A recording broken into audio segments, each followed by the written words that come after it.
subscribe, and ring the bell to never miss an update.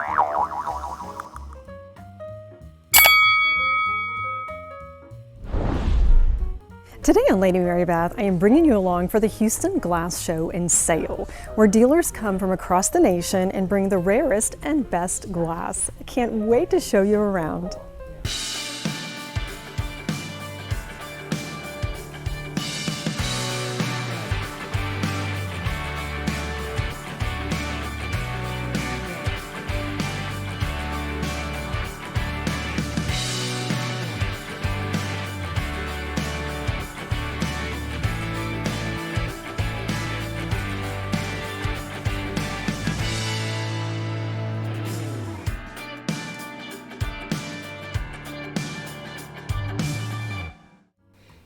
It's such a pleasure to be here at the Houston Glass Show, and I can't wait to take you along. We can learn some new things together and see some pieces that maybe we are not familiar with. There are lots of collections here, and it spans many different eras. And this show takes place twice a year. The Houston Glass Show is once a year, and then there is another show with their sister group, and that is in August. So definitely mark your calendar for that. I'd like to introduce you to Max Miller. He has been in the antiques business in Houston for over 40 years. He's the promoter of the Houston Glass Show. Thank you for having me, Max. Well, thank you for being here. It's wonderful to have you. And tell us a little bit about the show. Oh, well, this show has a long history. We were established here in the 70s and started coming to the Fort Bend County Fairgrounds in 1980. And it's been a wonderful venue to host our show. Rosenberg is a crossroads, and people can conveniently get here from Austin, Houston, Corpus Christi, all over. And the vendors I have come from all over the United States. We have Florida represented, Iowa, we have Indiana, we have Illinois, quite a few dealers from Illinois, and I'm trying to think, and Pennsylvania. So they're a national group. And one of our vendors is West Virginia, from a museum there that specializes in researching American glass. That's wonderful. Yeah, You've got so many neat pieces. Oh yeah, it's a great representation of what these shows are like. And here's an interesting piece I'm not familiar with. Tell us about this, Max. Okay, this is made by Tiffin Glass Company from Tiffin, Ohio. The color is called Twilight. And it's a changing color in that in this light it's a beautiful lavender, and if you hold it in fluorescent, which we don't have, this hall lighting is different now, but it turns to a light blue, a beautiful light blue. It contains a chemical called neodymium, and that reacts to light. Wonderful. Well, thanks for having us today. I can't wait to show everyone around the glass show. Sure. It's nice to have a sneak peek before all the customers are shopping, because some of the collectors are very serious and these pieces will disappear rather quickly. And I wanted to give you a really good look today. The Cambridge Glass Company is known for the Rose Point pattern, which was their #1 seller. And you can see why. It is absolutely beautiful. Look at that detail. And these liqueur glasses are absolutely amazing. Look at the different patterns that they have. And you could find alternate uses if you don't use them for beverages. I'm thinking of many different possibilities. And the American Glass Museum out of West Virginia, they do a great job in preserving the history of American glass and educating us. They do share some of their books as well. And these reference books are definitely helpful when you are trying to source something or find the value of one of your pieces. And it really just helps to give us some information on the beautiful glass. And that punch bowl on the left, I'm sure you recognize from the Host a Party segment. That is the L.E. Smith Glass Company's Sloot Horseshoe pattern. And we've used this for Gulf shrimp. It's really interesting the way we used this and made a tower out of it, and it was the centerpiece of the buffet. And punch bowls have so many different uses. I think they're definitely underrated. And of course they take up space, but you can also put lots in that bowl when you're storing it. I think people shy away from it, and I wish they wouldn't, because once you have a punch bowl, you really probably want a couple more. The Imperial Glass Company made this candlewick pattern, which is classic and elegant. I absolutely love it, and that is a great price. Let's take a look at some of these more exquisite pieces. There's some really great pieces here that are part of the Max Miller collection. This is a pearpoint piece. I think that is exquisite. My father has a pearpoint bowl and I was immediately reminded of that. It's got fine detailing and absolutely exquisite. And here's another piece I wanted to show you. This is a pitcher and it is made by the Kralik company in Czechoslovakia. It was owned by the Moody family of Galveston. They are movers and shakers and quite the history here in Texas with the Moody family. So that's a really neat piece. And another item of interest is this lovely pearpoint piece. And this was owned by the first Miss America. And she lived in New York. And her granddaughter has offered it to Max Miller and he has it in his assortment here today. So lots of beauties to be had. That certainly was some interesting history. Now let's take a look at some of these other pieces. I see some beautiful compotes. And this vendor actually had some amazing things that just blew me away, especially that cobalt cut to clear vase. There's just so much to see here. And he will tell us about some of the pieces in particular and so much more to discover. And this centerpiece bowl, I think, would be the belle of the ball. And this plate, I think you just absolutely will not believe it. Edward Sawicki of Memories Antiques in Austin is here with some great pieces and he's going to tell us all about this lovely centerpiece bowl. Everything behind me on these tables, broad brush strokes. This is all American brilliant cut glass. This is essentially from about the late 1800s, 1890 or so, through about 1915, 1920, what I have represented here. Everything about this was completely done by hand. So it started off as a mass of molten crystal. They had to blow the form. This particular shape is referred to as a flower center. You have to blow the form, and then once you have that solid mass of crystal, you go on a stone wheel and have to cut every single line that you see on these pieces within the design was cut on a stone wheel. And it took essentially 4 passes at a wheel to do a rough cut, smooth cut, first polish, and final polish to get it to what is the finished product here. Absolutely incredible piece. Incredible. And this is centerpiece with probably florals. 20 pounds. Yes. Wow. And that's typically what happened. They went into the center of a grand table with silver candelabras on the other side and just flowers coming draped out over the tops of them. Pretty Gorgeous. amazing. Tell us about this plate right here. This plate, oh my goodness, a good one right here. This was cut by the Carnival Glass company out of upstate New York. This pattern is called Rex. This was bar none their most celebrated, most elaborate, most sought after pattern. I forget which of the world's fairs that this particular pattern was showcased, but it won first place in the category of brilliant cut glass at that World's Fair when it was shown. And this is their most, just about every place that could possibly be cut on this tray. And these cuts, you were telling us, they had to go over 4 times. Rough cut, smooth cut, first polish, second polish. So this little area right here, the size of a quarter, there's probably 30 to 40 cuts on that, multiplied times 4, and that shows you how many times someone had to stand at a wheel and every single little line on that tray, all 13 inches of it, cut in the same way at the turn of the century. It's gorgeous. Thanks for sharing that with us. My pleasure, Appreciate it. of course. Aren't those amazing pieces? It's really great to learn more about the history of it too and how it's cut. And I just knew you would find that plate interesting. And this basket is absolutely stunning, the largest I've ever seen. And this vase I got to hold, and that is absolutely an incredible piece too. I was overwhelmed with all of the beauty here, and I can just see this on regal tables. I really think some of it belongs in Buckingham Palace. And here he's got the same pattern all in one setting, and that's very rare to find all those pieces together. And he's actually had clients before who've come in and said, I'll take the whole table. And this cobalt cut to clear is a fantastic piece. Much like the American manufacturers of the period, Europeans, this particular item was from Val St. Lambert out of Belgium. they were doing similar items to the American manufacturers. This particular piece is what's referred to as cut to clear.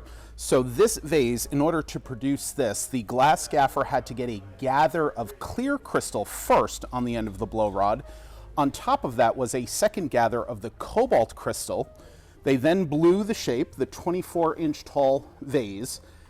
When this piece was finished, it was handed off to the cutters, and the cutters then went and cut the pattern into it so that they cut through the cobalt portion down to the crystal, and that's where the term cut to clear comes from. And again, this example is from Val St. Lambert out of Belgium, probably around the teens, 1910, 1920, somewhere right in that ballpark.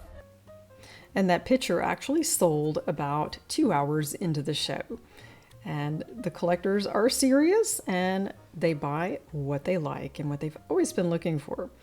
And these pictures are such fun. The one in the center I gave to a friend. It was actually in the aqua color, but identical otherwise.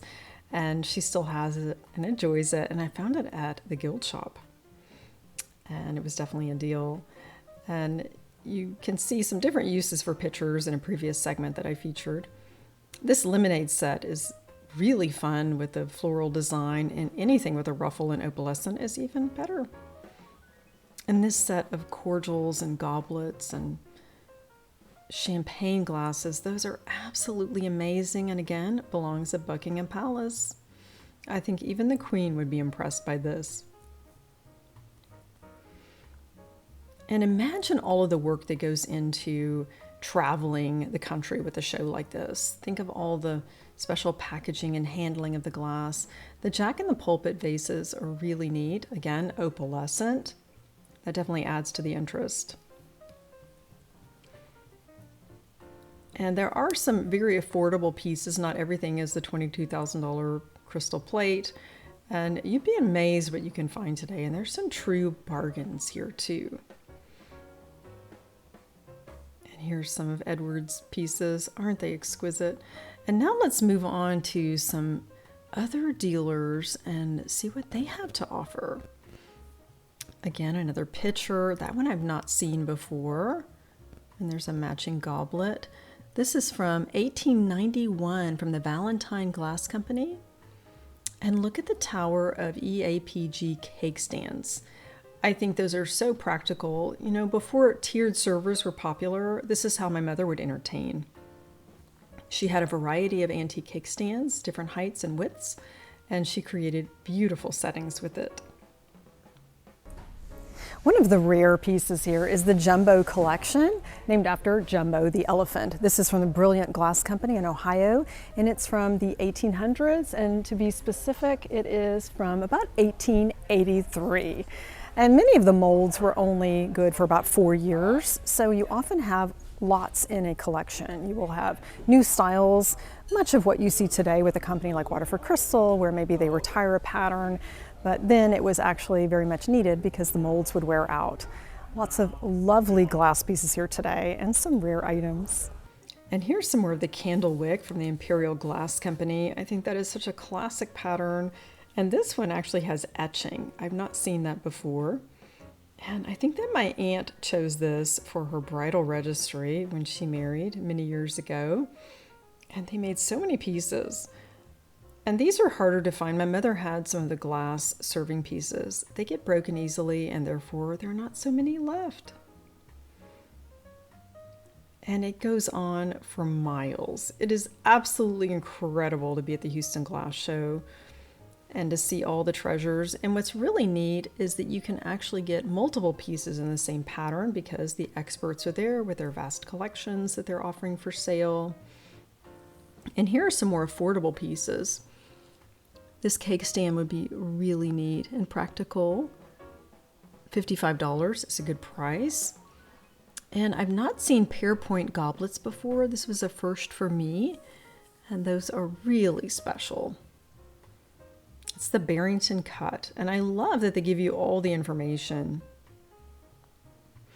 And don't forget that it makes a really good gift too, whether you're shopping at the Houston Glass Show, antique shop, or at a resale store. You can always pick up something for a friend. And, you know, I gravitate towards the blue. This is a simple Cambridge pitcher for $65. Very affordable. This one has a little bit more panache to it. I've not seen that one before. And this piece here sold almost immediately to a collector when they opened.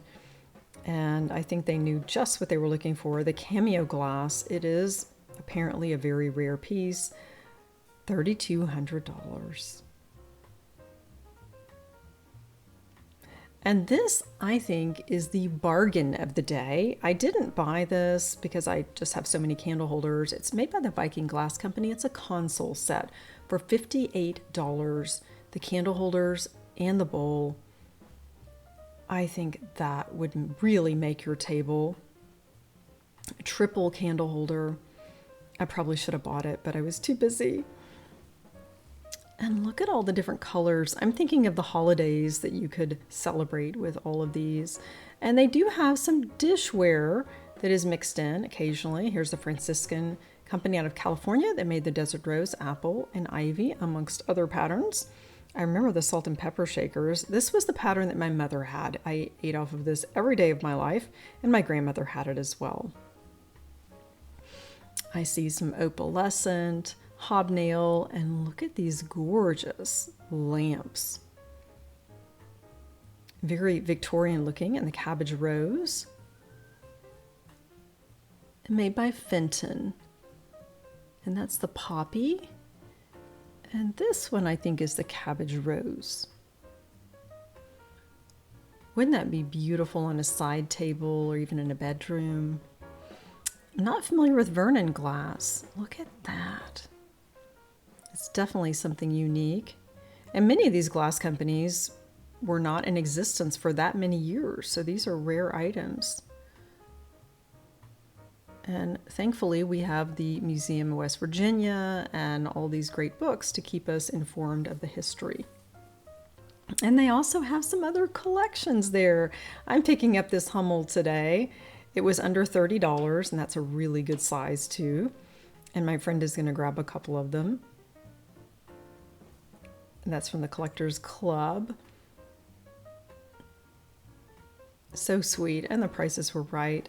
Look at these unusual items. This is something most people would pass up in a thrift store or antique shop. The salt cellars. Those you can use for dipping sauces, and of course for salt and many other purposes. It could even be a single ring holder. And these are knife rests. You didn't want your knife to touch necessarily the plate or especially the table. I love square cake stands, especially with notched corners.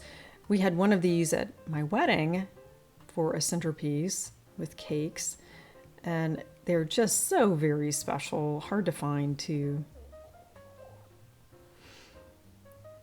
And those swans are piquing my interest. Let's take a look at those. I've recently started collecting several swans, whether it's a decorative piece or napkin rings, and I thought that it would be nice to add the glass. Made by the Tiffin company, and they made them in several colors. You could even do a floral display, and of course that would be my choice. And maybe the next glass show I'll pick these up. It's really hard to focus on shopping and filming at the same time, but I think I know what to add to my list for the next event. Just love all the colors. There's a flower frog. Isn't that beautiful? Some more liqueur glasses amongst the vases. And the draped ladies, we'll take a look at those in a little bit. And Cambridge pitchers for $75. I think that's an excellent price for the ball pitcher. And I have those in several colors, and I think they're just fantastic. Looks great on a table. And these platters are very purposeful. You could even put a rose bowl on top of that, use it as a base for your centerpiece. It's always nice to see things that you didn't know existed. Maybe you know about the glass company, the colors, but then you see this combination that is stunning. The emerald with the clear. And if I had more space, I would have bought the sponge bowl. Look at that ladle that's two-tone. That would be great for so many holidays. Christmas, springtime, St. Patrick's Day. Absolutely love that. There's some jadeite. And it's nice to visit with the dealers because you can learn so much. And the Jamestown glass is by Fostoria. I've seen some of these at Rummel Creek Antiques, and I think it really adds to your table. And they're not so delicate. They really work for a casual table as well. It's a beautiful shade of pink too. It's not too pale. And again, that works for many different holidays as well. You could even have a fun Christmas table with pink. And those blue-footed sherbet glasses, I think would be perfect for a shrimp cocktail, even for a dessert. And very affordable when you think about the history and all the craftsmanship that goes into each glass. And I'll show you a piece that's on my wish list. It was a little out of my budget today, but I am going to keep looking. Candlewick made this in a couple of patterns, and you actually lined candles around it instead of placing on the cake. That's one of my dream pieces. And look at this candelabra. Isn't that incredible? Made by the Fostoria Glass Company. It's $3.95. Again, Buckingham Palace is calling. And look at the pair of compotes right there too. These are fantastic. And here's some more of the draped ladies. These were made by the Cambridge Glass Company, and they're actually two different kinds. There's the Bashful or Shy Charlotte, and then the draped lady. And we'll learn more about that in a future table setting that I'm working on. Can't wait to share that with you. Look at all of these different eras represented. I just love it. It's a great way to enhance your home decor, your table. Look at those figurines. Definitely adds some interest. And you're bringing history into your home as well, which I think really makes it that much more wonderful. And I love blue. Anything just blue talks to me and wants to come home. Look at these pieces.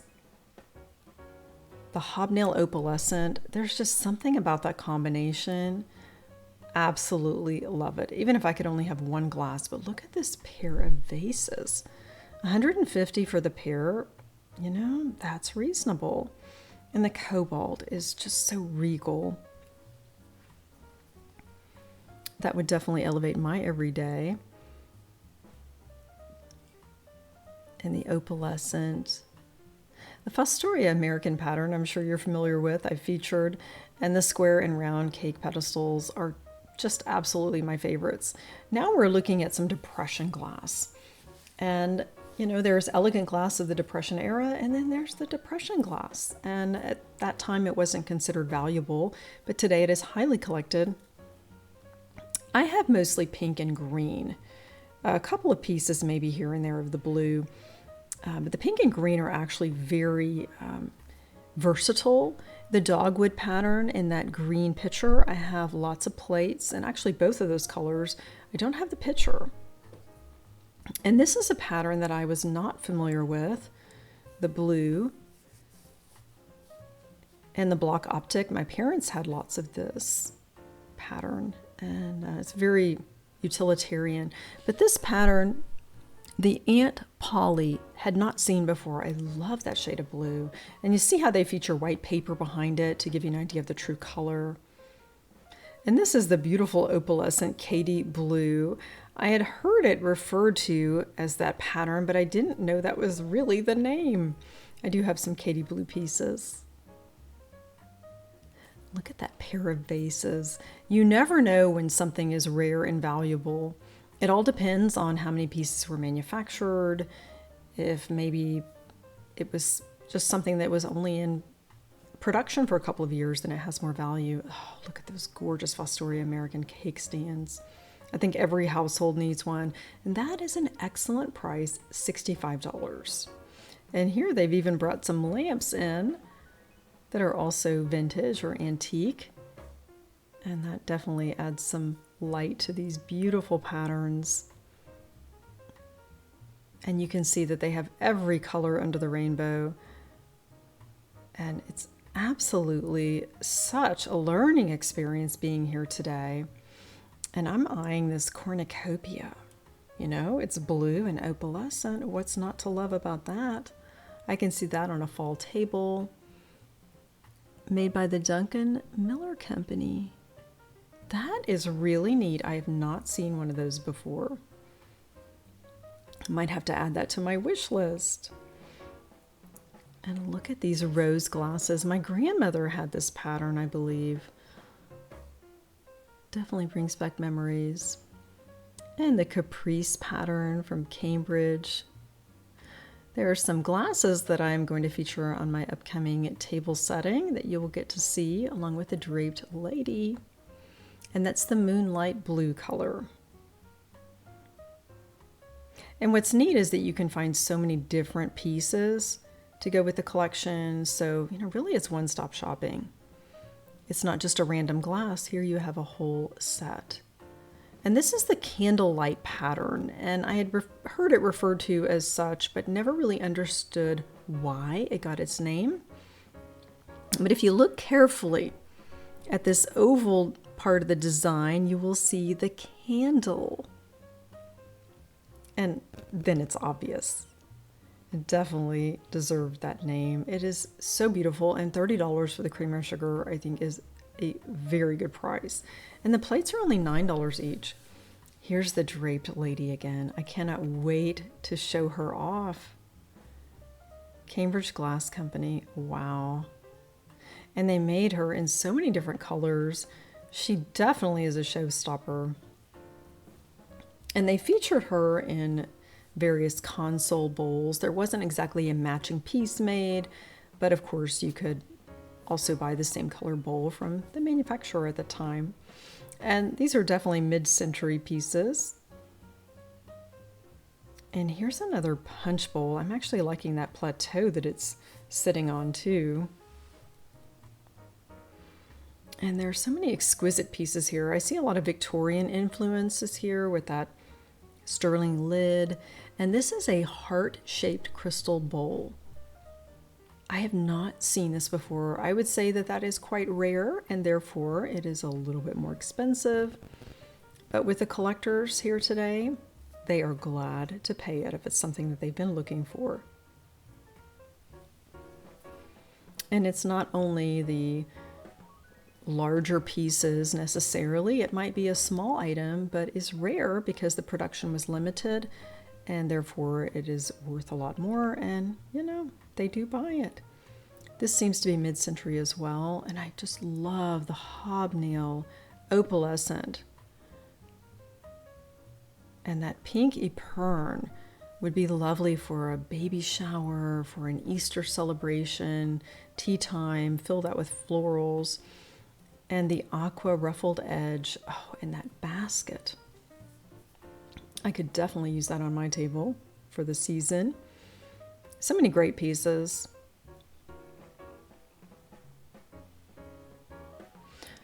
This is a beautiful shade of aqua, and I'm really liking those two epergnes.